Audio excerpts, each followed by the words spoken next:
C'est assez surprenant de voir à la fin du IIe siècle un père comme Irénée poser sur le cosmos et la création un regard aussi moderne finalement. On peut trouver chez Irénée les fondements d'une écologie chrétienne, sans chercher très loin. Hein. Ça affleure dans toute son œuvre. Il y a vraiment de quoi se nourrir dans l'œuvre d'Irénée à ce sujet. Comme il s'oppose au dualisme des gnostiques, pour qui la création est un accident regrettable, Irénée va au contraire montrer que la création est voulue par Dieu. Et il fait partie des tout premiers pères qui ont choisi de... Il y avait un choix possible en fait. Dans la Bible, il y a deux façons de rendre compte de la création.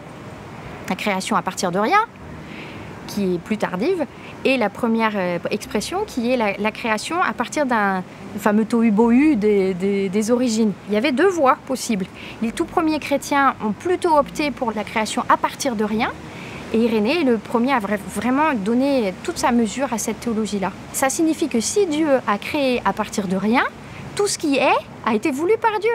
Donc ça ne peut pas être mauvais. C'est d'une logique implacable. Donc c'est positif et charge à l'homme d'en prendre soin. Parmi les chemins très originaux qu'Irénée a empruntés, il y a cette idée extraordinaire que la création de l'homme a été faite pour le bon plaisir de Dieu. Ça paraît un peu banal de le dire comme ça, mais pendant des siècles après Irénée, on a plutôt pensé la raison de l'incarnation, pourquoi le Christ s'est incarné, en termes de réparation. En gros, la création était cassée à cause du péché originel, il fallait la réparer. Et c'était pas très flatteur ni pour Dieu parce qu'il s'était raté dans son œuvre de création, ni pour l'homme parce qu'il ne s'agissait pas d'autre chose que de recoller ce qui était cassé. Tandis que là, le dessein, cette idée du bon plaisir, ça fait entrer d'emblée dans le dessein complètement souverain de Dieu, qui est un dessein d'amour. Or pour Irénée, la création, elle n'est jamais terminée.